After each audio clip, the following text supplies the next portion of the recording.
Sahabat Roni, berjumpa lagi dengan saya Roni pada pembelajaran AutoCAD secara otodidak. Assalamualaikum warahmatullahi wabarakatuh. Baiklah, pada kesempatan kali ini kita coba membahas sebuah latihan yang ada pada layar di depan.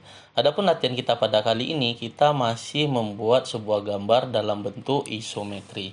Hal yang pertama kita lakukan itu adalah menyeting dari tampilan dari AutoCAD sendiri dengan menggunakan perintah ds. Kita ganti rectangular snap berubah menjadi isometri snap. Kemudian kawan-kawan mulai dari titik bagian bawah. Kita gunakan perintah line. Kita buat kursornya itu adalah kalau kita hitung 80 dikurang 30 itu adalah 50. Maka jarak ini adalah 25 dan ini adalah 25. Ini adalah 25. Ke atas itu adalah 6. Jadi kawan-kawan bisa lihat di sini 6. Kemudian mohon maaf, kita tarik garis mundur. Ini adalah jaraknya adalah 25. Mohon maaf, tadi ada kesalahan. Kemudian tinggi ini adalah 6. Ke sisi sebelah kanan itu adalah 30. Kemudian ke bawah itu adalah 6. Ke sisi sebelah kanan itu adalah 25. Kemudian ke atas itu adalah 15. Ke sisi bagian depan itu kawan-kawan bisa menghitung. Nah, sebentar, kalau kawan-kawan lihat di sini, ini adalah radius 20, maka diameter ini itu adalah 40. 40 kalau ini 80, maka sisanya adalah 40. Dan sebelah kanan 20, sisi sebelah kiri 20, maka ini adalah jaraknya adalah 20. Kita hapus terlebih dahulu, kemudian ini kita naikkan ke atas, itu adalah 15. Ke sebelah kanan itu adalah 20 juga. Kemudian kita lanjutkan ke sisi bagian sebelah kiri atas, itu adalah 40. Ke atas itu adalah 15. Kemudian kita lanjutkan ke sisi sebelah kanan. Begitu juga untuk di bagian belakang, kita gunakan F5, ini adalah 15. Maka kemudian kita lanjutkan dengan proses pembuatan tiang yang ada di bagian tengah. Kalau kita hitung di sini, ini adalah di titik 40. Maka tinggi ini 15, maka tinggi ini adalah 15. Maka kita tarik garis lurus ke sisi bagian atas, itu setinggi 15. Begitu juga di bagian belakang, ke atas adalah 15. Di titik tengah sini, itu adalah 20. Ini adalah titik poin untuk membuat elips. Kemudian kita gunakan perintah elips. Kemudian iso circle. Kemudian kita klik ini. Kita robah tampilan ke sesuai yang kita inginkan. Kemudian kawan-kawan klik ini. Kemudian kita trim, kita hapus. Nah, kemudian kita lanjutkan dengan proses kalau kawan-kawan duplikatkan, hanya tinggal diduplikatkan. Tinggal kawan-kawan gunakan perintah copy. Kemudian ini kita tarik ke sisi F5, kita klik, kita arahkan kursornya. Kalau sudah benar, baru kawan-kawan isi berapakah jarak ini. Maka ini adalah 40 dikurang 16. Nah, kita gunakan kalkulator. 40 dikurang 16 dibagi 2. Maka itu adalah 12. Maka ini adalah 12. Setelah 12, kemudian kita lanjutkan ke sisi bagian 16. 16 tambah 12, maka dia berubah menjadi 28. Setelah 28, kita lanjutkan, itu adalah 28 kalau kita hitung itu adalah 40. Kemudian ini lantaran kalau kita lihat ada kesalahan, ini kita hapus. Kemudian kita tarik garis lurus itu sepanjang 20. Mohon maaf, arah kursornya ke sisi bagian kanan. Kita klik F5. Kemudian kita isi jaraknya adalah 20. Kemudian kawan-kawan tinggal menarik garis lurus di sini.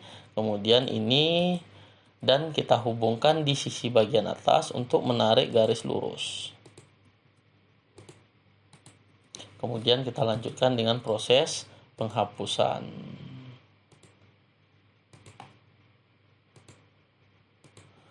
Maka kalau kawan-kawan lihat untuk bagian atas itu sudah selesai. Kita lanjutkan dengan di sisi bagian tengah. Kita gunakan perintah ellipse, kita klik di sini.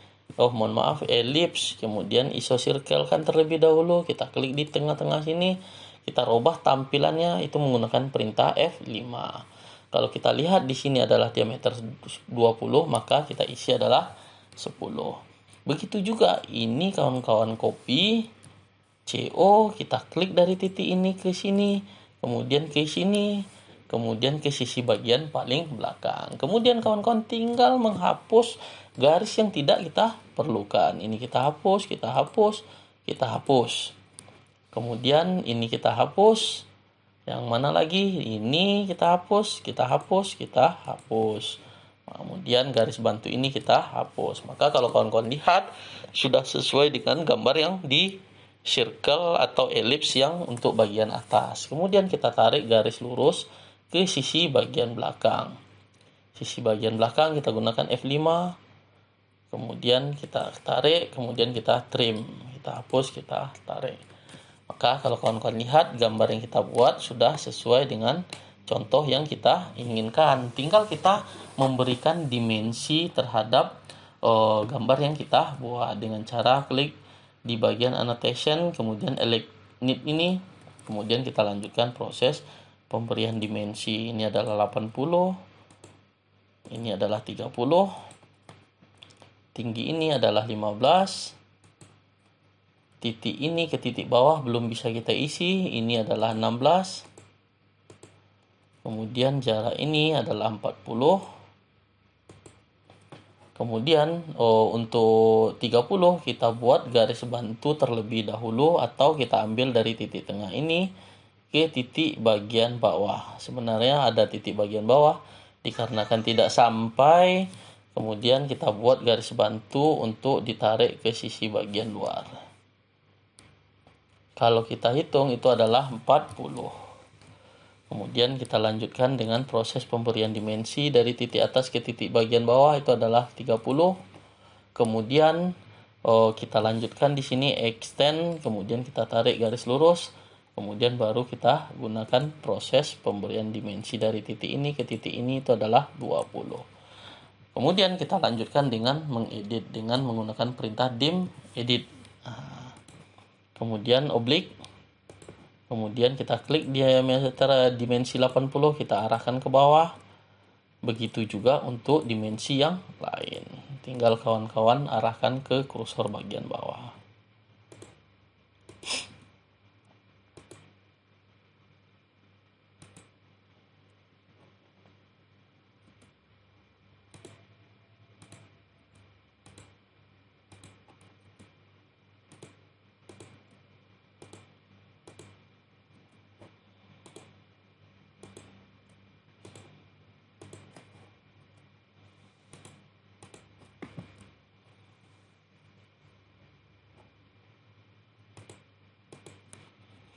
Oke, kemudian kita edit, kita klik dimensi 20, kemudian kita isi adalah bisa kawan-kawan klik itu adalah persen C.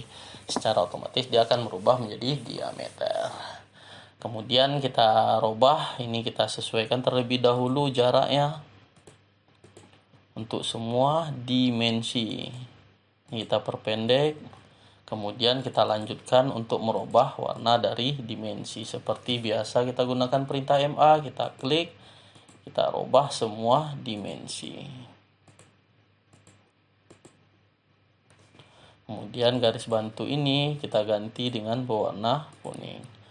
Maka kalau kawan-kawan lihat gambar yang kita buat, oke.